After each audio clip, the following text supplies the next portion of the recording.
Muy bien, pues vamos a ir dando comienzo.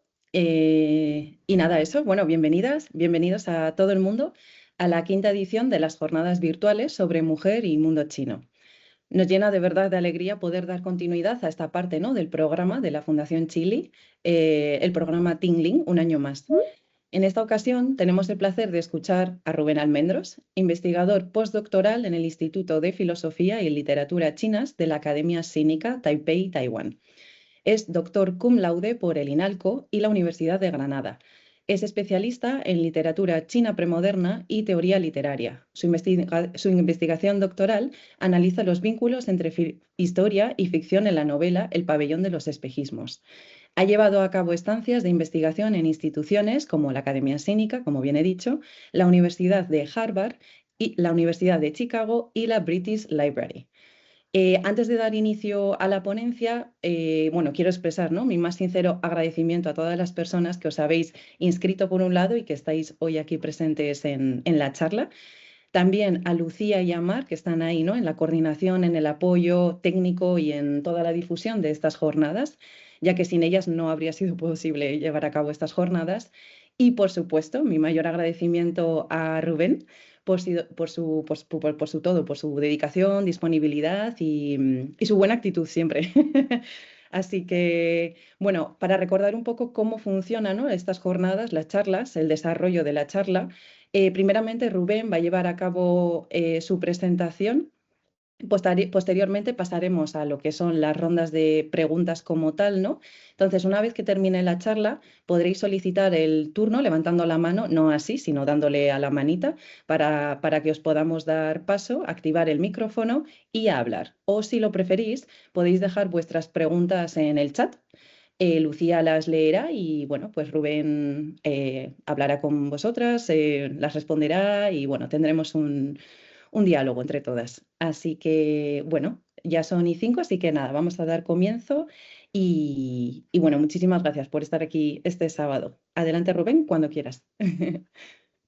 Buenas a todas y a todos y gracias, Mayalen, por invitarme a dar esta charla. Y sobre todo, bueno, eso, gracias a todas y a todos por estar aquí un sábado por la mañana. En mi caso, como veis por aquí por la ventana, es sábado por la noche. Así que bueno, vamos a intentar hacerlo lo más dinámico posible, todo lo dinámico que se puede hacer una charla de esta manera. Online. Entonces voy a compartir mi presentación, que no sé si, que no sé si la estáis viendo correctamente. Vale. Ey, vale. Bueno, como decía, voy a intentar hacer la charla lo más dinámica posible, teniendo en cuenta, obviamente, las limitaciones de este formato, ¿vale? Entonces, en algunos momentos os voy a pedir vuestra participación, entonces os ruego que levantéis la mano de nuevo clicando en el botón participar y, que compartáis conmigo vuestras opiniones. Entonces, el título de mi charla se titula Guerreras seductoras y transgresoras, mujeres en la ficción popular china premoderna. Y quiero empezar precisamente con una pregunta, aunque es cierto que este título ya os puede dar algunas pistas de que hay arquetipos más allá de la mujer tradicional. Pero os quería preguntar en un primer momento, a ver si pasa, ¿qué se os viene a la mente cuando escucháis la palabra mujer tradicional china? Pueden ser, vamos a hacer una especie de brainstorming. Entonces, si tenéis algunas palabras clave, alguna definición, por favor, compartidla.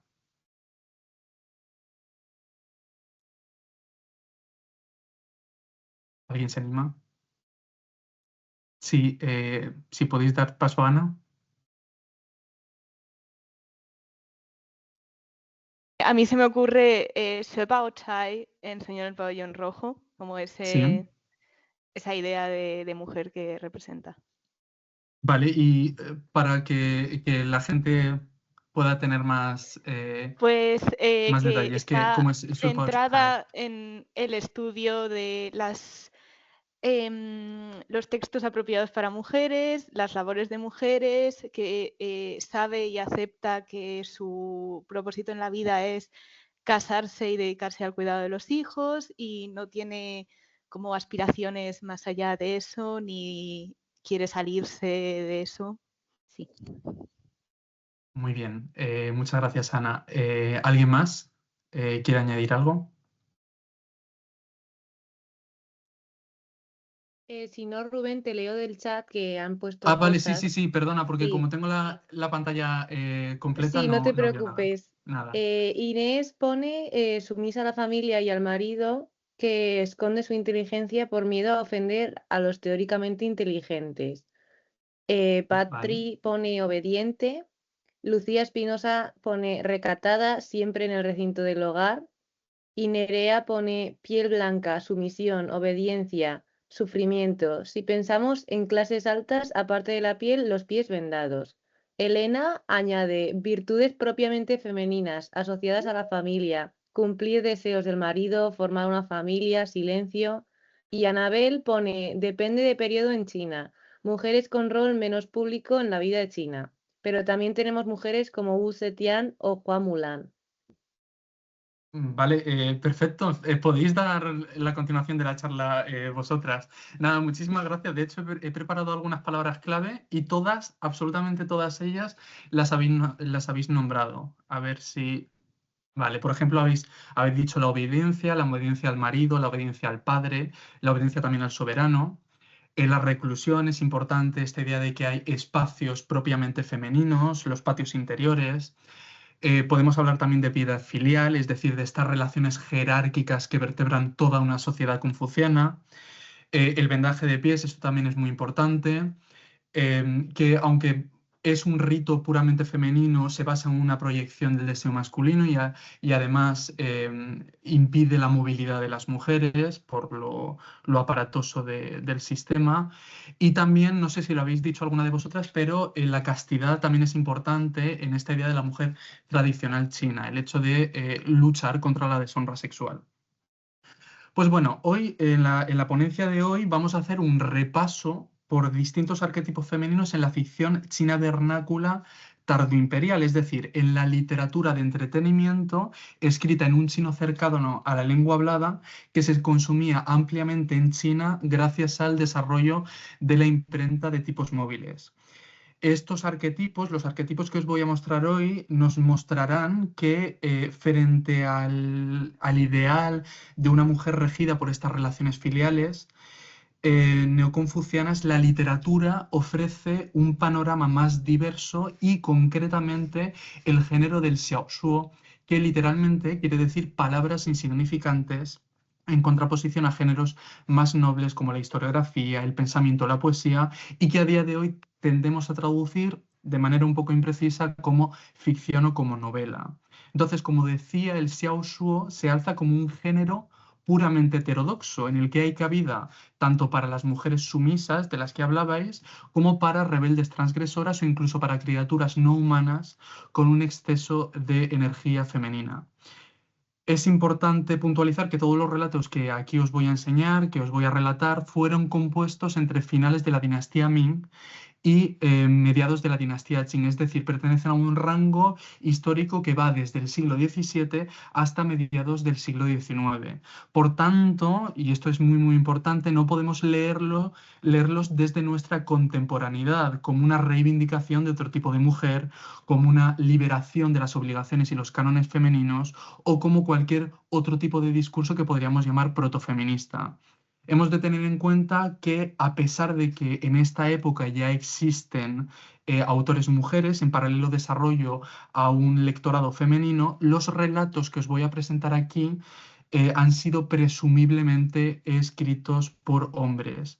Y es que el interés creciente de los autores hombres, en su amplia mayoría funcionarios al servicio de la corte imperial, por los personajes femeninos, responde precisamente nada más que a una herramienta para vehicular emociones y sentimientos en un momento en el que la clase letrada se siente, una clase letrada de origen chino se siente en desventaja, acallada o incluso oprimida por el nuevo poder manchú, es decir, la recién instaurada dinastía Qing, pero también se sienten acallados o vejados por el ascenso social de una clase comerciante que condensa ahora todos los honores y las riquezas y ya no la clase letrada. Es por eso que hablamos de una especie de traumatismo letrado. Por lo tanto, pues se apropian de estas voces femeninas para hablar como si fueran una minoría. Por lo tanto, por la mentalidad patriarcal y en muchas ocasiones neoconfuciana de los autores, el culto que podemos encontrar a mujeres lascivas o transgresoras ha de entenderse en la gran mayoría de ocasiones como una advertencia frente a los excesos del deseo sexual, del alcohol o del dinero. Y para facilitar la comprensión de toda esta gran diversidad de arquetipos femeninos, quiero que me acompañéis en un pequeño viaje que partirá de las ficciones con una tendencia más moralizadora o que reproducen estereotipos de virtud femenina hasta relatos de excesos poblados de humanos arrastrados por sus pasiones, pero también por cuerpos anormales, pasando por narraciones que muestran una cierta ambigüedad moral. Y para eso voy a intentar simplificarlo, quizás un poco de más, pero quiero trazar este continuum, esta escala gradual entre lo más casto, lo más moralmente aceptable y lo erótico pornográfico o transgresivo. Y de esa manera podré mostraros toda esta diversidad de arquetipos femeninos, todas estas mujeres diversas. Por cuestiones de tiempo no me voy a centrar en el modelo casto y tradicional de la virtud femenina, que todas y todos ya conocéis, de ahí que haya empezado esta presentación preguntándoos por la imagen que tenemos de la mujer tradicional china.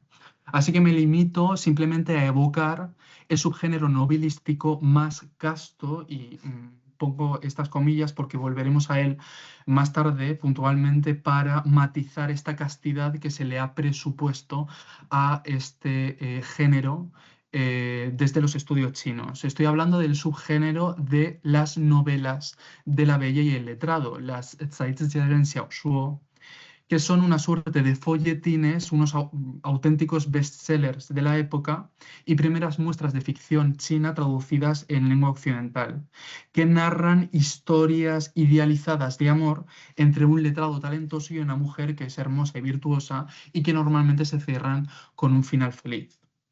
Pero a mí me interesa avanzar en este continuum. Y si avanzamos, nos encontramos, por ejemplo, con una colección de relatos cortos en lengua vulgar llamado Shi Tian Tou, las piedras que asienten con la cabeza, que fue publicado hacia 1635. Lo interesante de esta colección es que se erige o pretende ser una reivindicación de la piedad filial, es decir, de estas relaciones jerárquicas que vertebran la sociedad neoconfuciana.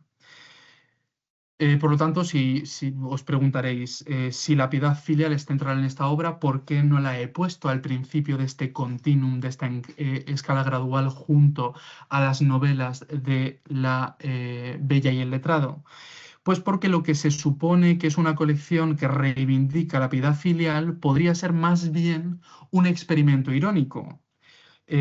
Al mostrar relaciones que son extremadamente filiales, extremadamente ortodoxas, hasta tal punto de que puede crear en el lector una duda legítima sobre la supuesta intención del autor. Y eso lo vemos claramente en el relato que os voy a mostrar. Os narro de manera muy rápida el cuadro narrativo de la historia. Este relato narra la historia de Zhou Ti, que es un comerciante arruinado, y su mujer, Zong la segunda, quienes deciden abandonar a la madre viuda del primero, a regañadientes del hombre de Zhou Ti, contraviniendo el principio de piedad filial, para cobrar unas deudas pendientes y poder sobrevivir y así pues, hacer que la familia, entendida de manera extensa, junto a la madre viuda, pueda subsistir. No obstante, el periplo acaba siendo mucho más arduo de lo que se pensaban al principio.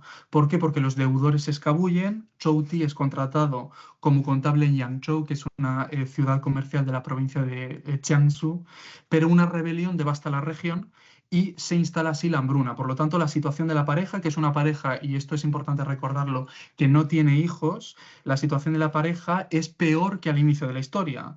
por lo que a la mujer, Zong la segunda, se le ocurre un plan para que su marido pueda volver junto a su madre y refundar una familia y poder tener hijos. Plan que acaba siendo un tanto macabro. Y de hecho, si veis esta miniatura, esta imagen que he puesto, podemos ver que es una carnicería.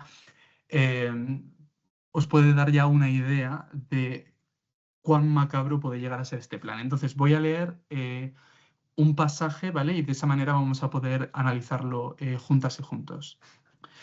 Zong la segunda dice: sabes que ahora mismo en el mercado matan a personas para vender su carne y que por ella se pueden obtener al menos 2 ligaduras de monedas. Si me vendes, tendrás con qué pagar el viaje de regreso y cuidar de tu madre. Y si soy yo quien te vende, podré volver para atenderla. Es una idea que merece reflexión. Me atendré en cualquier caso a lo que tú decidas. Bueno, cuando Zong la segunda dice esto, Chow Ti, el marido, pues empieza a llorar, se bloquea, no sabe absolutamente lo que hacer. Es un poco, bueno, poco resolutivo, la verdad. Y justo después nos dice el narrador: querido lector, habrás advertido el terror que embarga a Chow Ti, al esposo, cuando se menciona la muerte, en contraste con la entereza con que Zong la segunda afronta dicha eventualidad. Esto demuestra claramente la superioridad de una mujer heroica sobre un hombre débil. El pasaje subraya así la firmeza de ella frente a la debilidad de su marido. Zong la segunda fue entonces a hablar con el posadero. Mi esposo y yo somos de Hongzhou y deseamos regresar, le explicó, pero como no nos queda ni una sola moneda, he decidido venderme y así reunir lo suficiente para que mi esposo pueda tanto costear el viaje como saldar nuestra deuda. Le ruego, pues, que me acompañe al mercado para ayudarme a obtener un buen precio.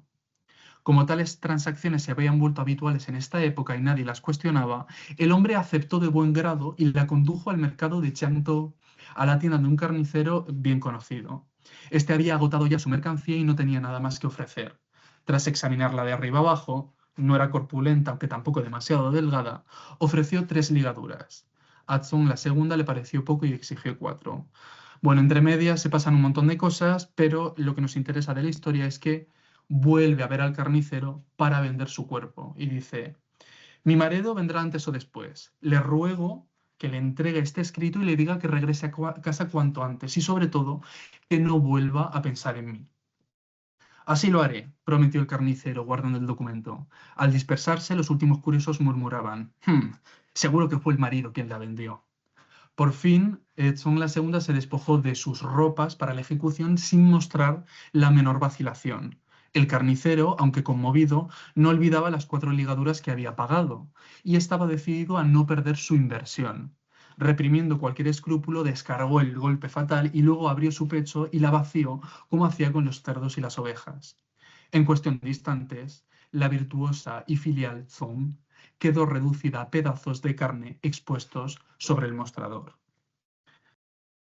El relato a mí me llama, y yo creo que os llamará a todas y a todos, poderosamente la atención en lo que se refiere al arquetipo femenino por 2 aspectos. Por un lado, a lo largo de toda la historia, el narrador contrapone la debilidad e indecisión del protagonista masculino, Chow Ti, que es lloroso, vacilante e incapaz de asumir responsabilidades, con la firmeza, la lucidez y la capacidad resolutiva de las mujeres, no solo de su esposa, de Zong la segunda, sino también de la madre de Chow Ti, que le fuerza a tomar la decisión de ir lejos para cobrar sus deudas. La esposa, por tanto, prevé, calcula y toma decisiones cruciales, culminando con el sacrificio consciente de sí misma. Su discurso, irónico y a veces crudo, rompe con el ideal femenino tradicional. Y por otro lado, el desenlace resulta algo ambiguo en términos de piedad filial, porque si bien Zong la segunda se sacrifica literalmente por su marido, al vender su carne y a acabar con la posibilidad de garantizar descendencia, la línea familiar queda extinguida y la línea familiar al final es el valor supremo de la piedad filial. Y no solo eso, parémonos a pensar en estos mecanismos irónicos de los que os he hablado y que se introducen en todos los relatos de esta colección.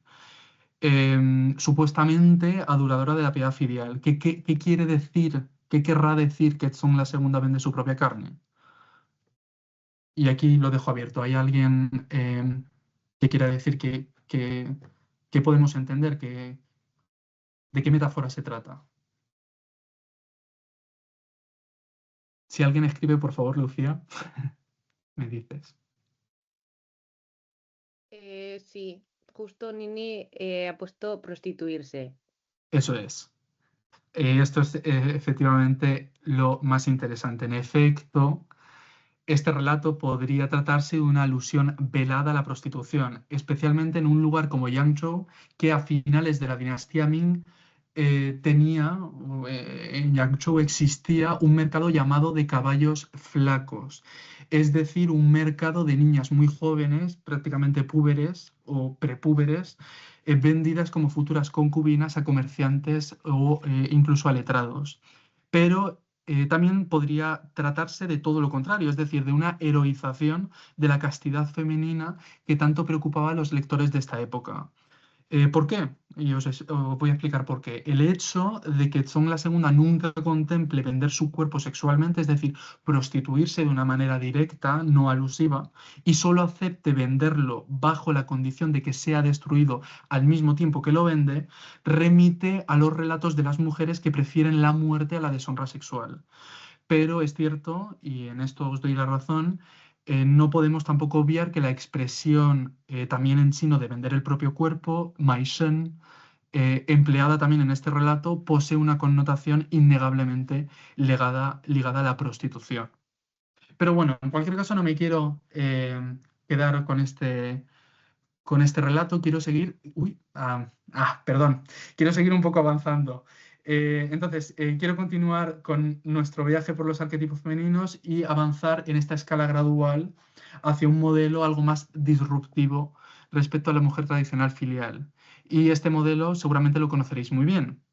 Y aunque ya os he dado una pista porque he pasado de diapositiva, si os pregunto por una mujer que adopta vestimentas masculinas para ir a la guerra, ¿en qué personaje pensáis? Bueno, podéis escribir, pero es que ya lo habéis visto y de todas formas creo que todas y todos los conoceréis. Pues estamos pensando en Mulan y de hecho al principio cuando he planteado esta pregunta, Ali, sobre la mujer tradicional, habéis nombrado este arquetipo de Hua Mulan como un arquetipo diferente a la piedad filial, porque en efecto Mulan, que es la protagonista de una balada compuesta en torno al siglo VI, es uno de los ejemplos más conocidos de la mujer guerrera, que encuentra un desarrollo en la ficción tardioimperial y sobre todo en las novelas de La Bella y el Letrado con carácter militar de la dinastía Qing. No sé si os acordáis que al principio de la presentación os he dicho, cuando hablaba de novelas supuestamente castas, que había un género novelístico llamado de La Bella y el Letrado, es decir, estas estereotipadas y castas novelas románticas. Pues aquí vemos que la evolución del género, de este género del Zeitgeist, de las novelas de La Bella y el Letrado, arroja otros arquetipos más disruptivos como las mujeres guerreras, que pueden llegar a ser incluso líderes de sectas religiosas y líderes de revueltas populares. Esa esa mujer guerrera de las novelas de La Bella y el Letrado deja de lado la apariencia y el carácter marcadamente femenino para apropiarse de la virtud marcial y militar, que son características ligadas al género masculino. Ahora bien, si hay algo que distingue a estas mujeres guerreras más allá de un coraje y una inteligencia sin igual, es precisamente lo que a nosotros y nosotras como espectadores nos marca, sobre todo de la historia de Hua Mulan, que es el travestismo, o más bien lo que en inglés se ha venido llamando el cross-dressing, es decir, el intercambio de hábitos masculino y femenino. Una vez más, y hago este llamamiento cada vez que vemos una historia, lo siento, pero quiero subrayar esta parte, no debemos leer estos relatos desde una óptica contemporánea. No hemos de leer este fenómeno que encontramos más frecuentemente en el teatro con el rol de Tan, es decir, con estos hombres jóvenes que interpretan roles femeninos, como una especie de proto-transidentidad. ¿Por qué? Porque dicha transgresión de los límites de los espacios femenino y masculino que aporta el travestismo tiene muchas veces en estas novelas de La Bella y el Letrado una mera función circunstancial. Puede servir, por ejemplo, para huir de un matrimonio concertado por padres autoritarios o simplemente para aumentar su libertad de movimiento y encontrar por sí mismas un esposo que les convenga. Por tanto, en ningún caso la transgresión de las beldades que se travisten parecen constituir una amenaza para el orden moral entre los sexos. Se trata siempre de un uso puntual, por lo que una vez resuelta la trama, una vez resuelto el quid pro quo, las mujeres retoman de inmediato el lugar que les corresponde dentro del orden confuciano. Y esto lo vemos ya en la balada de Hua Mulan, es decir, cuando una vez ganada la guerra recibe honores imperiales, Mulan lo rechaza y vuelve al hogar paterno. Incluso, y esto es importante y bastante interesante, incluso cuando en estas novelas encontramos casos de enlaces matrimoniales entre beldades, entre bellas, es decir, entre una mujer travestida en hombre y una mujer con hábitos correspondientes a su género, la transgresión aparece limitada, pues se trata sobre todo de relaciones de amistad y complicidad, incluso si puede llegar a sumarse una dimensión carnal durante la noche de bodas, pero en cualquier caso siempre se hace en el esquema de una mujer que se acuesta supuestamente con un hombre, o al menos en apariencia con un hombre. Por tanto, a pesar de que son algunos de los muy infrecuentes ejemplos en la literatura premoderna china de relaciones homoeróticas femeninas, no podemos encontrar verdaderamente lo que podemos llamar un deseo lésbico. Un deseo lésbico. Esto se debe a que no se trata de un acto recíproco, pues la bella disfrazada de hombre, en tanto que hombre es la única dueña de la situación y solo revela su verdadera identidad a su esposa después del matrimonio. En cualquier caso, al descubrir la identidad de su falso marido, la joven que no está travestida, no se enfurece en absoluto, sino que al contrario, se muestra feliz de encontrar una compañera con la que establecer vínculos de complicidad basados en el talento y en la belleza. De ahí que hablemos sobre todo de relaciones amistosas, de complicidad femenina. Y en muchos casos, una vez se descubre toda esta historia, todo este quid pro quo, las dos esposas establecen una unidad poligámica en el que se comparten al talentoso letrado. Por lo tanto, al final hay un triángulo en el que no hay un deseo lésbico claro. En cualquier caso, vamos a dejar de lado esta primera parte izquierda, esta primera parte más casta, más moralmente aceptable de la escala gradual, y vamos a adentrarnos en figuras femeninas claramente disolutas. Y voy a comenzar, y seguro que la conoceréis, por la femme fatale por excelencia, la mayor representante del arquetipo de mujer lasciva en la literatura china, la adúltera. China por excelencia, equivalente a otros personajes que podemos encontrar en la novela decimonónica europea, como puede ser el caso de Madame Bovary. Y este personaje es Pan Xilian, la protagonista femenina de la novela erótica Chin Pei Mei. Y para que veáis hasta qué punto esta correspondencia intercultural entre Pan Xilian y Madame Bovary está a la orden del día, no sé si la conocéis, pero hay una película de 2016, creo recordar, de Zhang Xiaokang, titulada 我不是潘金莲, que en inglés se ha traducido como I am not Madame Bovary. De ahí, pues, esta correspondencia entre los dos personajes.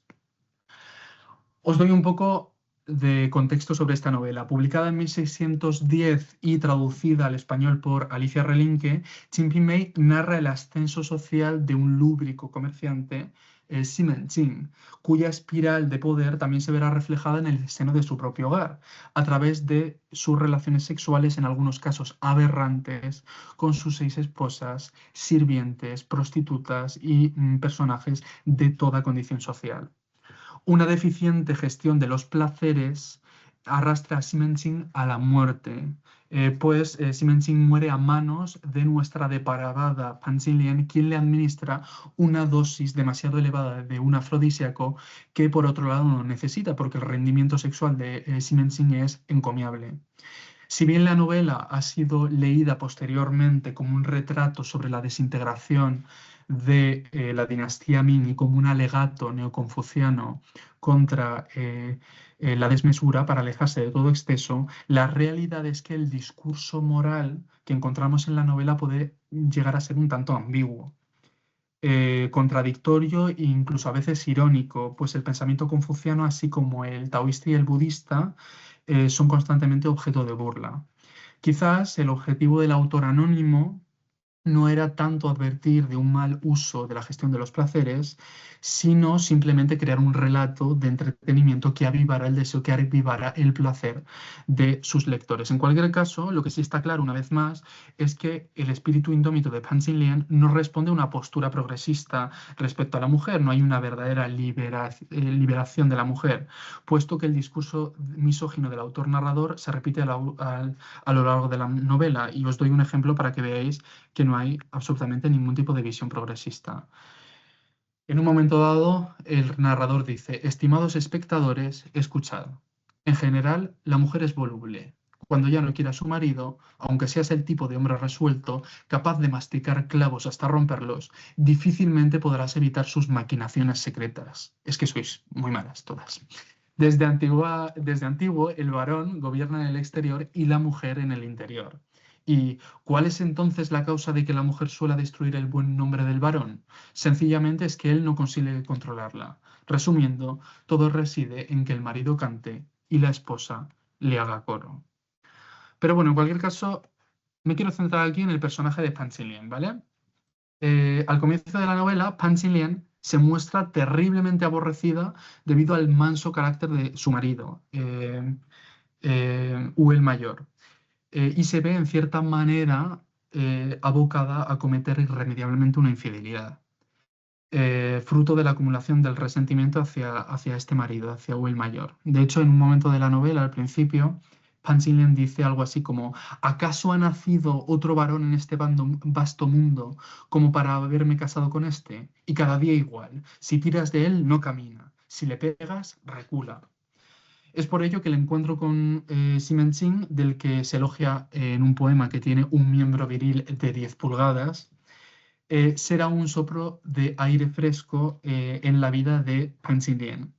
Y para poder entregarse libremente al éxtasis sexual con Ximenzing, Pan Xinlian decide envenenar a su marido, tal y como hará más tarde en la novela con Ximenzing y el potente afrodisíaco.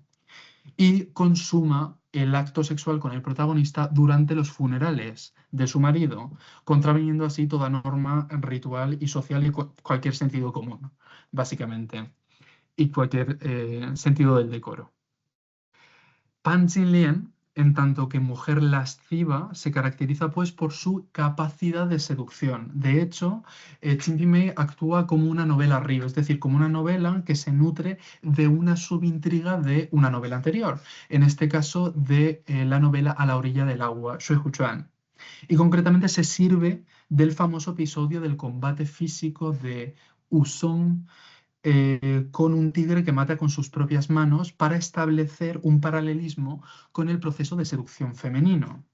Pan Xinlian aparece descrita, por tanto, como una tigresa casi tan feroz como la bestia a la que tiene que hacer frente Wu Song, que es el yerno de Pan Xinlian, es decir, el hermano de Wu el Mayor, del esposo.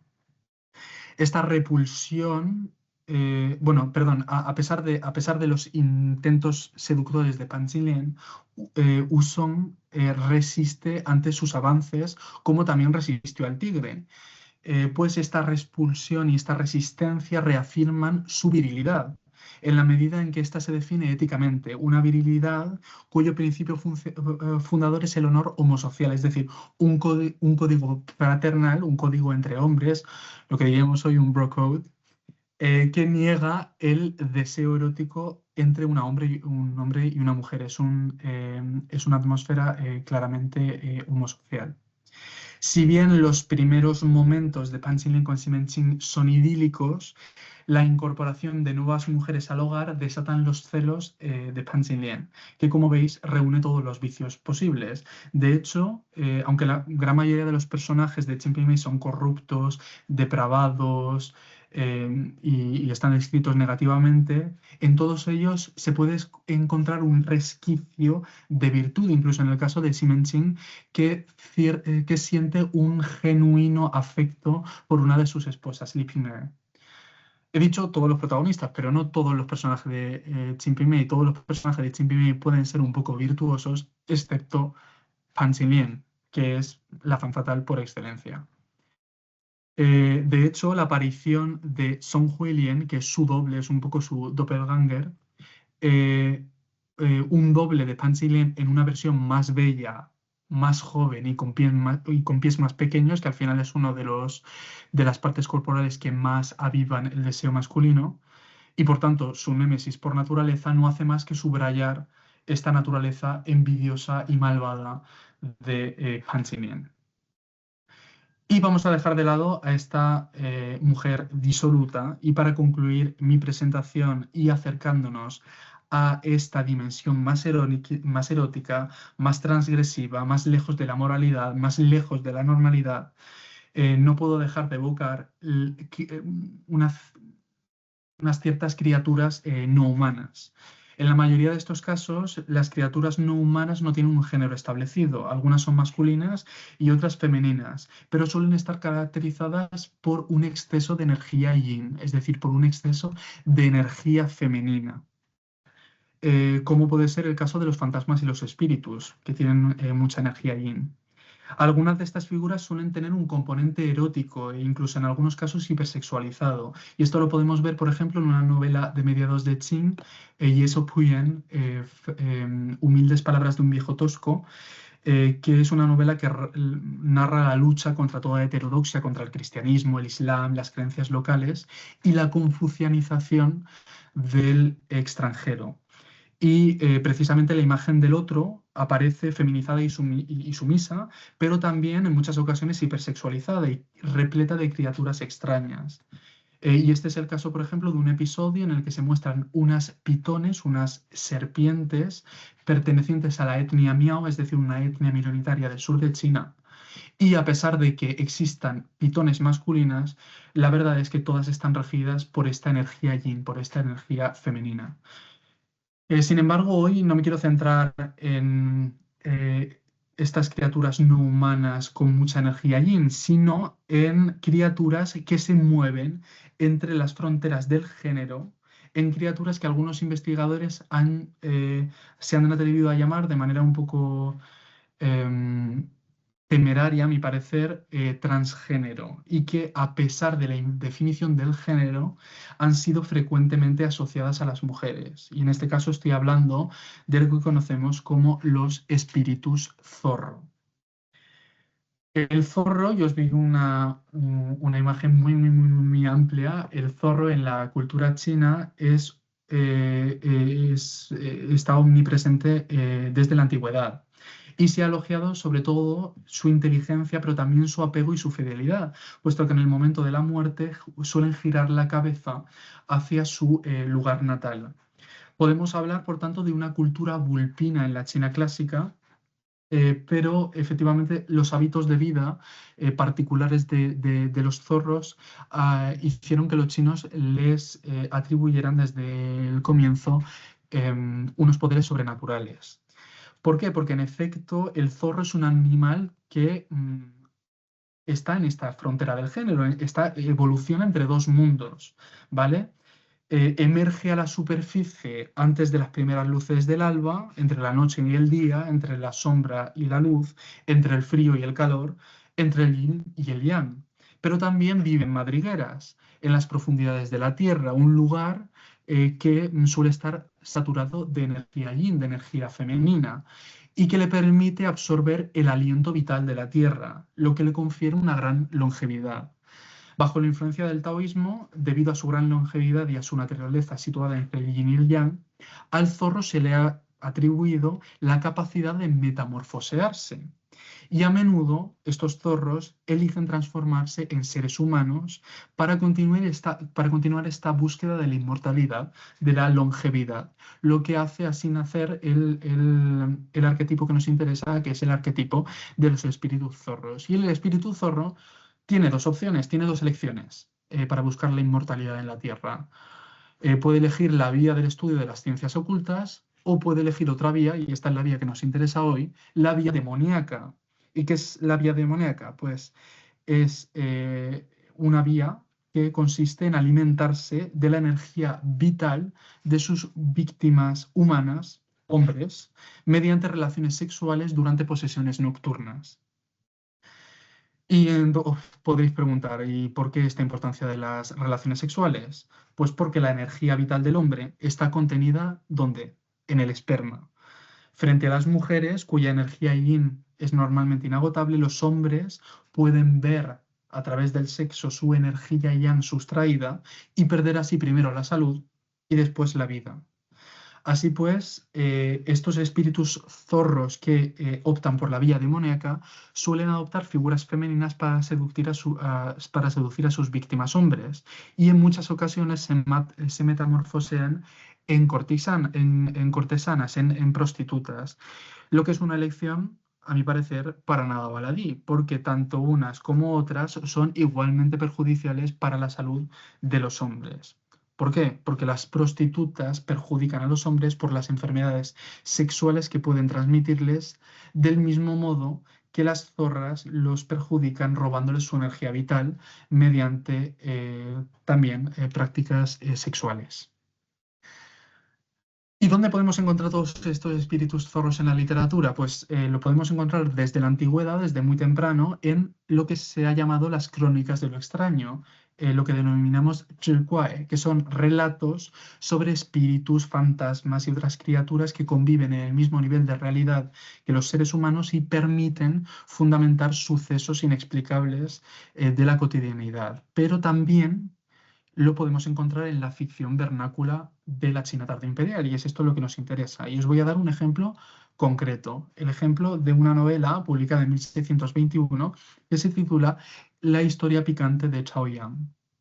Y esta novela retoma la figura histórica de la concubina Tachi, que es la concubina favorita del último soberano de la segunda dinastía china, es decir, de la dinastía Shang, que solía estar asociada, Tachi, la concubina, a un espíritu zorra y por tanto estaba también vinculada a la pérdida del poder soberano y a la caída de la dinastía, porque era al final una mujer de perdición. La historia picante de Chaoyang transforma así el tema trágico de la concubina fatal que hace caer todo un sistema político en un relato pornográfico teñido de elementos sobrenaturales. Y agarraos a la silla porque, bueno, los chinos tienen mucha imaginación. Voy a intentar resumir esta novela que puede resultar un poco extraña al principio. La novela comienza con este espíritu zorro de la concubina Tachi, que, insatisfecha en los cielos tras su paso, tras su experiencia en la tierra, decide fundar su propio reino celeste. Tras un conflicto entre dos facciones, es desterrada al mundo humano junto a su rival, junto a su enemigo, que es un espíritu golondrina, ¿vale? Entonces encontramos un espíritu zorro y un espíritu golondrina que llegan a la tierra y ambos se reencarnan respectivamente en Chao He y Chao Feien, que son concubinas, también concubinas, pero concubinas del emperador Cheng de la dinastía Han, que es la segunda dinastía imperial china. Chao He es más libertina y más experta en prácticas sexuales, gracias a este pasado como espíritu zorra metamorfoseado en otra vida en la concubina Tachi, ¿vale? Entonces, como controla todos estos misterios de las artes amatorias de la alcoba, domina sexualmente a los hombres y provoca la muerte del emperador administrándole una dosis excesiva de afrodisíaco. De esta manera, el arquetipo de zorra demoníaca permite ligar la caída de todas estas dinastías, permite ligar el declive de la dinastía Shang también el de la dinastía Han, pero también por extensión el de la dinastía en el que la novela fue escrita, es decir, la dinastía Ming, retomando así este cliché literario de la mujer de perdición, que en este caso responde a las motivaciones de un espíritu zorra. No obstante, no vamos a otorgarles todos los males de la tierra a estos espíritus zorra, porque la verdad es que durante las dinastías Ming y Qing también podemos encontrar historias de amor entre humanos y criaturas sobrenaturales, entre ellas espíritus zorras. En este esfuerzo de idealización de un amor perfecto más allá del cuadro rígido del matrimonio confuciano, aunque sea con criaturas sobrenaturales, merece una mención especial Pu Songling, que posiblemente muchas de vosotras y vosotros conoceréis, pues es el autor de los cuentos de Liao Chai, que es la colección de crónicas de lo extraño de Chu Kuai más conocida de la época tardioimperial. Y uno de sus relatos más conocidos, el Lian Xiang, Fragancia de Loto, permite explorar una imagen muchísimo más simpática y dulce de los espíritus zorro. Este relato cuenta que una prostituta llamada Fragancia de Loto visita a un hombre en medio de la noche. Se queda a dormir, tienen sexo, todo perfecto. Y a la noche siguiente llega también otra joven, y esta joven se llama Li, con quien también el hombre decide abandonarse al placer.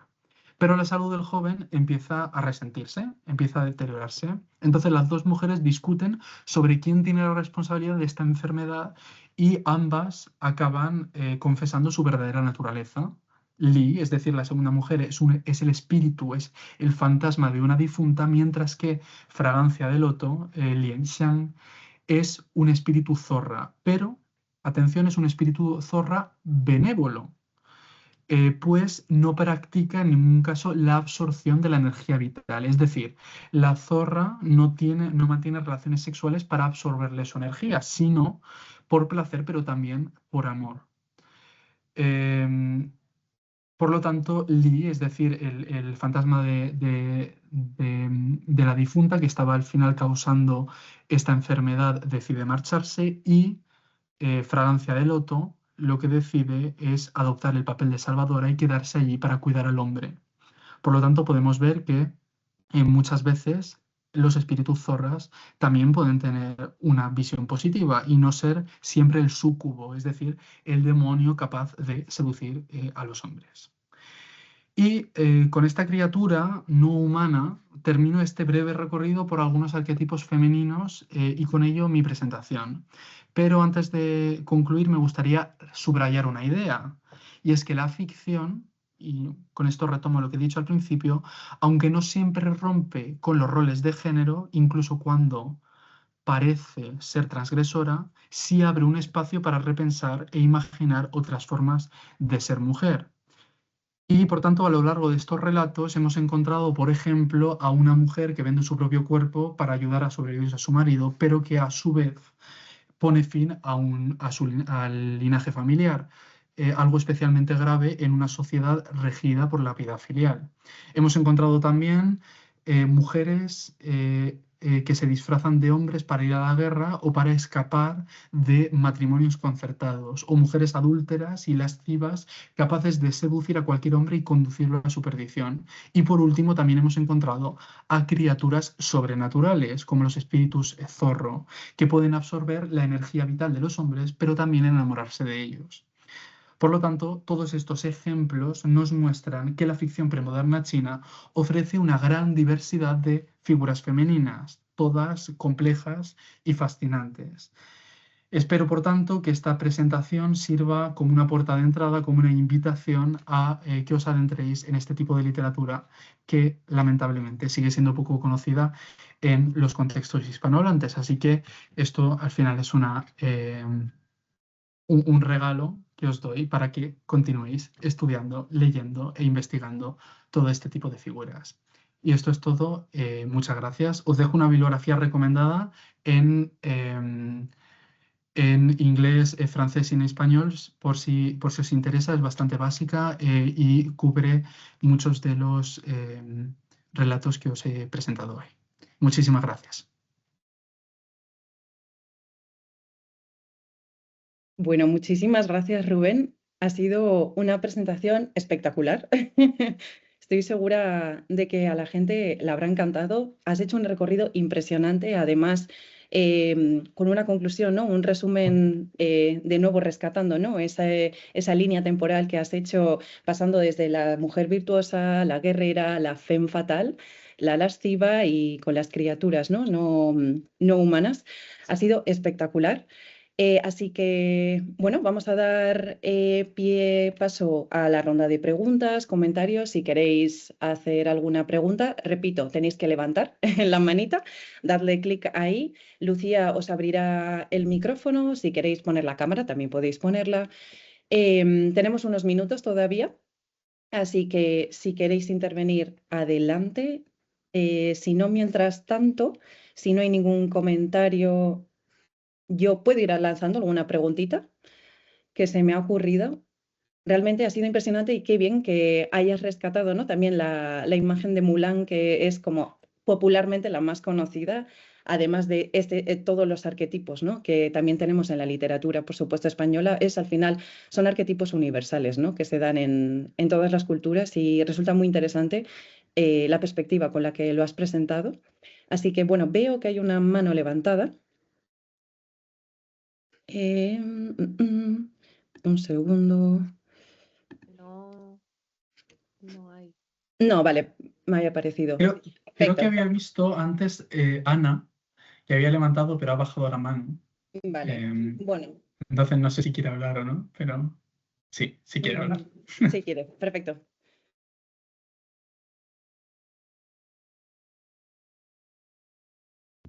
Perdón, es que le di y creo que se quitó, por eso. No. Quería preguntarte si estos arquetipos también aparecen en la ficción escrita por mujeres, por ejemplo en el Tanz o en ese tipo de géneros, si es algo que continúe ahí o solo se limita a la ficción escrita por hombres. Sí que suele haber. Es verdad que no es un género que. Bueno, los tances son.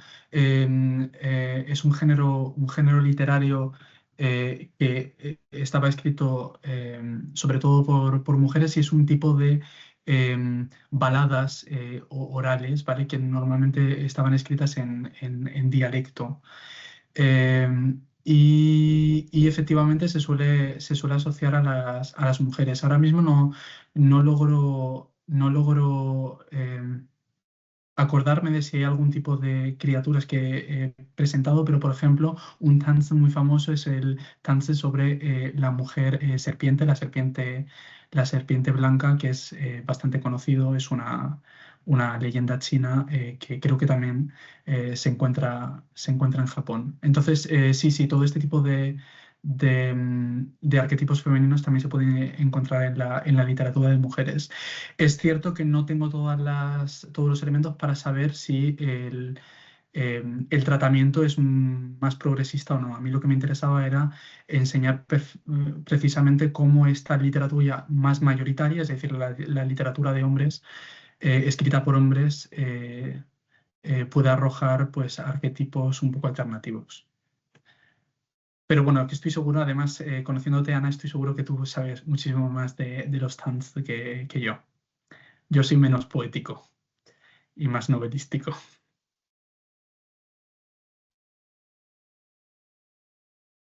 Vale, no sé si Ana quiere decir algo más, pero está Lucas también con la mano levantada. Le voy a abrir el micrófono para que pueda intervenir, así que ya puede.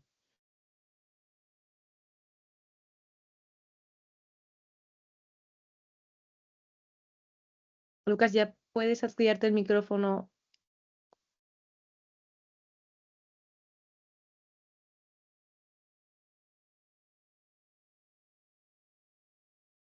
¿Se me No te escucha oímos ahora? todavía. Sí, Ahora sí. sí. Ahora se me escucha, ¿no? Vale. Bueno, nada, que quería dar las gracias por la presentación, tanto a Rubén como a Mayalen, por gestionar todo el tema. Me parece muy interesante el tema de recuperar la figura de Mulan, como ya ha dicho Mayalen, y quería pues hacer una pregunta, porque sí que es verdad que al final de la balada, ¿no? Hace una reflexión cuando aparecen los dos conejos de diferentes colores y muchas veces desde, ¿no? Desde, digamos, más perspectivas de género en cuanto a la literatura se ha intentado abordar como una especie de, pues eso, un protopensamiento a lo mejor de la identidad de género y no sé qué tenías tú pensado al respecto, porque me parece muy interesante eso que has dicho de no plantearlo a lo mejor como una protoidentidad trans, sino como un crossdressing, pero sí que es verdad que me gustaría saber tu opinión sobre esa parte final de la balada, eh, que si piensas que podría ser a lo mejor una reflexión sobre el género, simplemente reflexionar sobre el papel de la mujer, o si sí que podrías ver algo más allá de eso. Yo creo que en realidad, porque al final para los que y las que no lo conocéis, conozcáis al final de la balada, se ven dos conejos, dos liebres corriendo y efectivamente el poeta narrador dice que efectivamente no se puede distinguir quién es el varón de la hembra. Entonces yo creo que no hay que pensarlo en términos trans, porque podríamos incluso llegar a decir que estamos hablando de identidades no binarias o nada de eso. Yo creo que es básicamente que la virtud marcial de una mujer puede ser tan buena como la de un hombre y que muchas veces cuando se puede tener una armadura, da igual que seas hombre o mujer mientras tengas este valor. Y las mujeres guerreras que podemos encontrar en la literatura, entre ellas Hua Mulan, lo tienen. Muchas veces incluso son más valerosas que los hombres y esto es importante y tienen roles líderes, normalmente encabezan sectas. El problema es que muchas de estas mujeres guerreras han sido asociadas también a etnias minoritarias, al hecho de ser extranjero. Entonces, bueno, también está toda esta dimensión un poco étnica de lo otro que también convendría estudiar y ver hasta qué punto hay también una idea progresista sobre el valor de las mujeres, o más bien un salvajismo ligado a las mujeres extranjeras. Ujú. Muchas gracias. Sí, también te quería comentar sobre el tema Sí, del Juli, ¿no? Que me gusta mucho que lo saques a colación porque muchas veces como que se suele representar siempre, ¿no?, la cultura japonesa, el tema de los zorros de la nueve cola, los espíritus zorros, eso es, y en sí. realidad poca gente, ¿no?, conoce que viene de la cultura china, así que me ha parecido súper interesante que lo saques y que lo abordes, la verdad. Me ha parecido súper Sí. chulo. Si os interesa, la monografía por excelencia en inglés es de Ronnie Huntington, lo he compartido, bueno, pero lo puedo copiar también en el chat, em, que es Alien Kind, Foxes and Late Imperial Chinese Narrative, que es como un poco la monografía por excelencia en el que trata a estas mujeres zorras. Es sinceramente bastante interesante y a quien le interese, pues es una buena puerta de entrada. La voy a copiar. Vale, muchas gracias. Nada.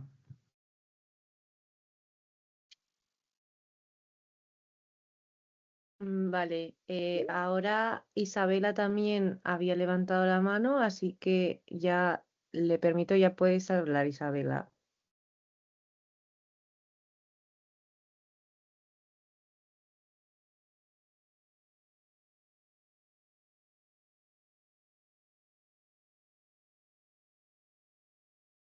Isabela, no te oímos. Isabela, no sé si estás hablando, pero tendrás que activarte tú misma el micrófono. Ahora creo que sí. Hola, Sí. ¿me escucháis o no? Sí, sí, Sí, sí. ahora sí. Ok, gracias. Muy interesante la charla y quisiera como responder un poco a Lucas sobre el final de balada, porque según lo que entendí de la pregunta, saludos desde Taiwán, según lo que entendí de la pregunta es que se pregunta si el final plantea una interpretación trans.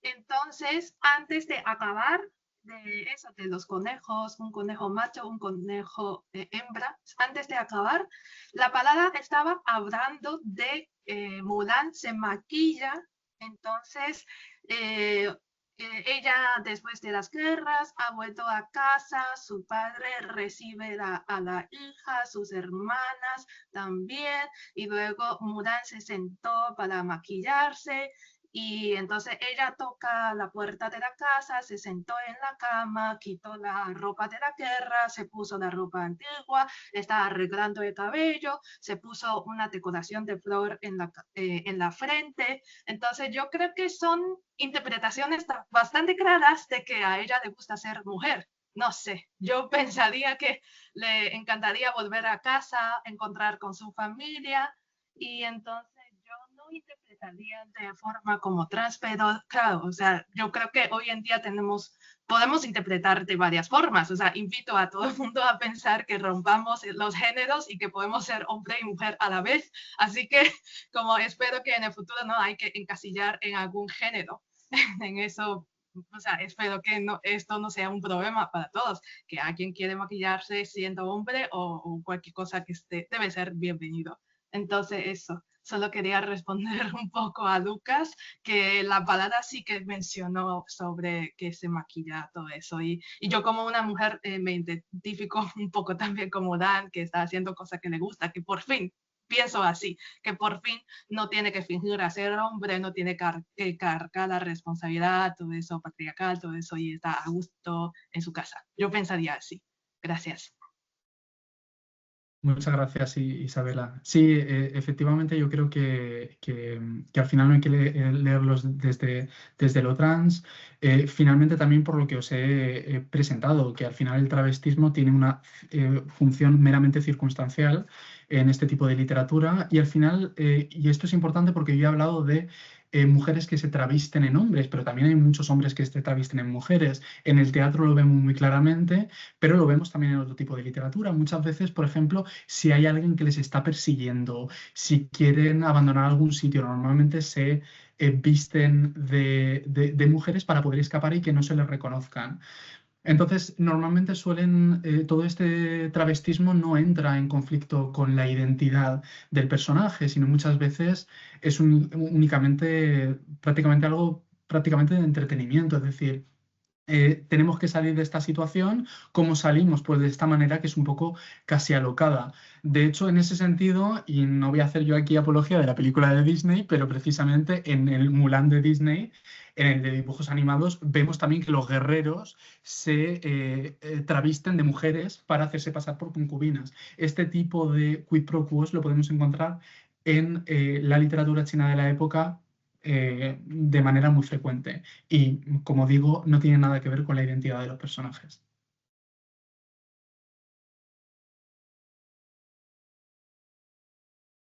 Muy bien, todavía tenemos un par de minutitos más si alguien quiere hacer alguna pregunta, algún comentario.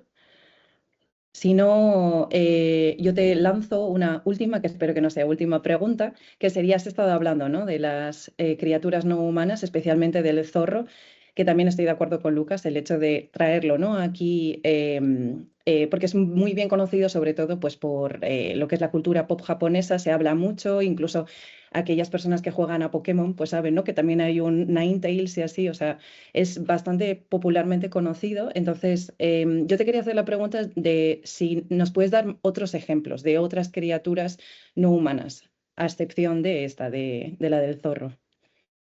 Vale, sí, otras criaturas no humanas que están también en esta frontera un poco entre géneros. Vale, la frontera de géneros hay que entenderla siempre, y por eso insistía entre un equilibrio entre las energías yin y yang, ¿vale? Al final no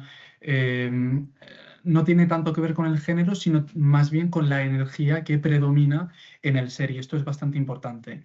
Y en este caso encontramos también un personaje que, de hecho, en el último congreso de la EAO, encontré a una persona que estaba trabajando sobre el Japón contemporáneo, y precisamente encontraba en el discurso médico este tipo de mujeres, que son mujeres mujeres de piedra, se llama, las Shenyu.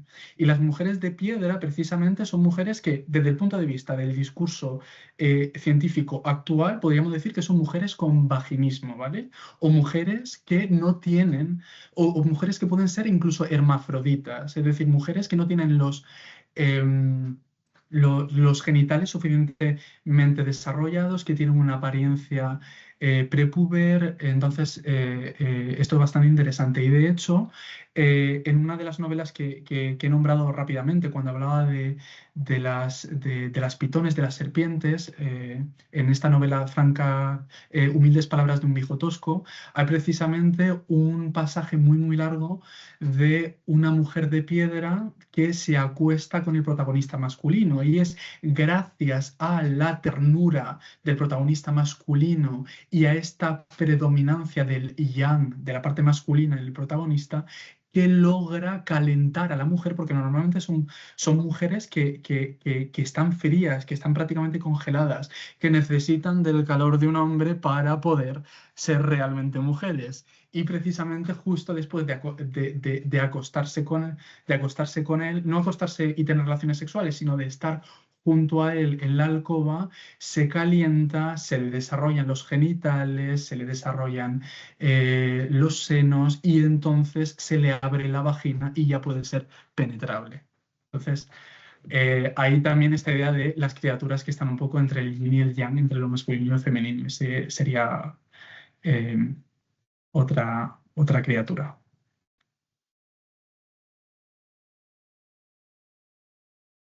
Bueno, yo tengo aquí una pregunta del chat de Nini que dice, tengo entendido que la historia de Mulan tiene varias versiones a lo largo de la historia. Hay una versión donde ya tiene los pies vendados, que mágicamente le crecen para luchar y luego vuelve a recuperar los pies de loto. ¿Es una forma de enseñar a las mujeres cuál es su sitio en la sociedad según en cada momento lo que se espera de ellas? Sinceramente no conocía, o sea, ahora mismo no sé qué versión puede ser. Obviamente habrá habido, se habrá retomado este tipo de balada, pero sinceramente no conocía. Si tiene la referencia me encantaría saberlo. Sí, efectivamente yo creo que depende también del periodo. De hecho, yo me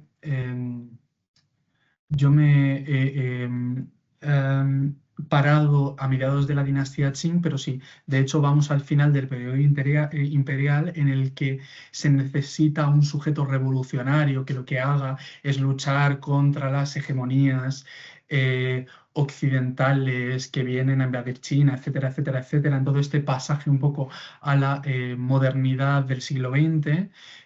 Podemos ver también, por ejemplo, un elogio también de la mujer revolucionaria, de la mujer que resiste, y esto es bastante importante, de la mujer que resiste al extranjero, que resiste al hombre, que resiste, que tiene una entereza bastante grande. Entonces, efectivamente, no sé. No conozco esta versión, pero efectivamente lo interesante de estos mitos, de estos arquetipos, es que cambian y se adaptan a los momentos históricos y también al rol que se espera de las mujeres. Y al final, en el siglo XX, la mujer es un sujeto revolucionario. De hecho, no solo no es solo al principio del siglo XX. De hecho, a quien les interese cosas de literatura moderna, podemos pensar en las óperas modelos revolucionarias, en la que tenemos óperas como El destacamento rojo de mujeres, La linterna roja, en el que las protagonistas son las mujeres, son las que llevan la voz cantante, pero bueno, al final está regido también a un objetivo bastante claro. Entonces, bueno.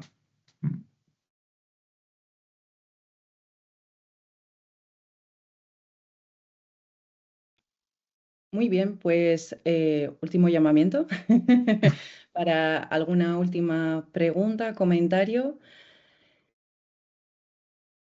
Y si no, ya andamos un poco justas de tiempo, así que, bueno, si nadie va a hacer ningún comentario, nada más que te están diciendo muchísimas gracias. La verdad es que de verdad, muchísimas gracias por la ponencia, por la asistencia, también por las preguntas, por cada una de las preguntas, ¿no? Ahora las intervenciones han sido interesantísimas.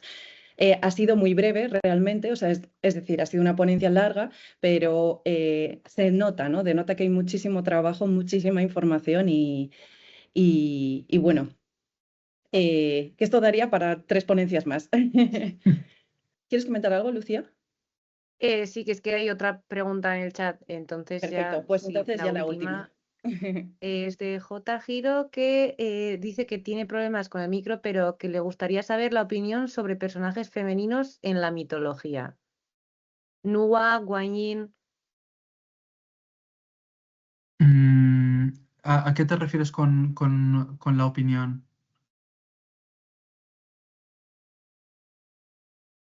O sea, me refiero, obviamente los personajes femeninos tienen una importancia grandísima, pero como los masculinos, en realidad no sé si en este caso, en estos dos casos que tú comentas, no sé exactamente qué. Si me puedes dar un poco más de detalles, te lo agradezco. Vamos a ver si le podemos poner el micrófono, si tiene problemas mientras escribe.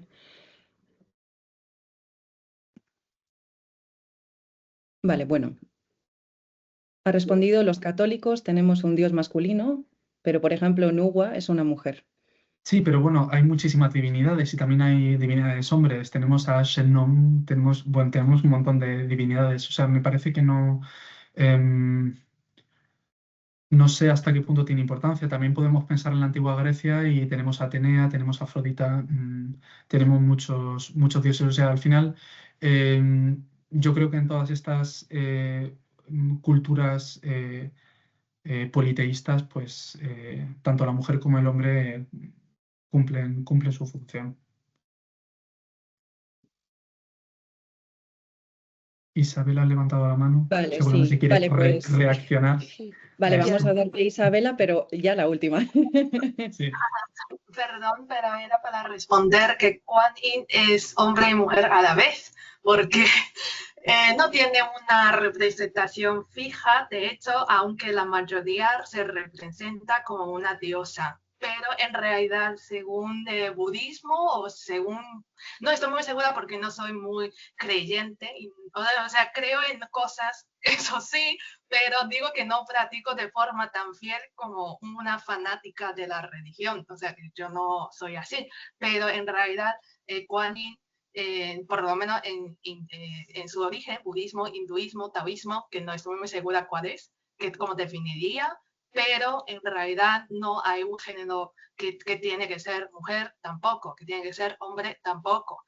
O sea que es una, no sé, ya no sé definir en español, o sea, es un shen, quizás, que no tiene por qué atribuirle un género. O sea, en español sería muy caótico utilizar si no hay género, pero digamos así, sino que sí, es más fácil, es un shen que no tiene género. Gracias, solo eso. Gracias, Isabela.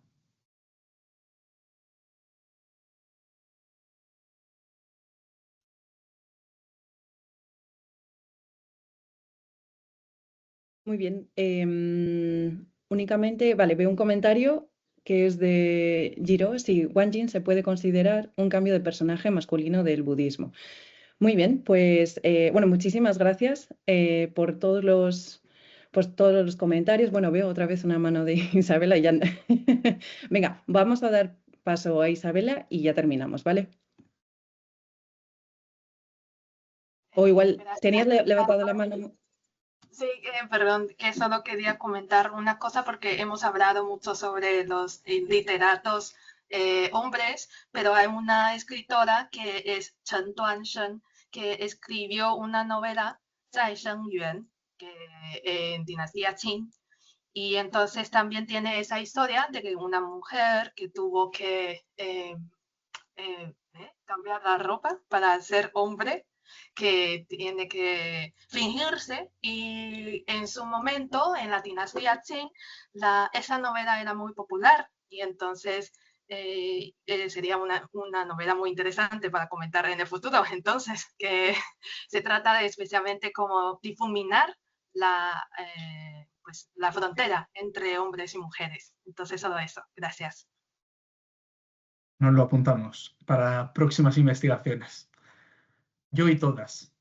O sea, os animo a seguir estudiando sobre esto. Muy bien, futura línea de investigación, ¿no? Que se dice. Futura Sí, línea, sí.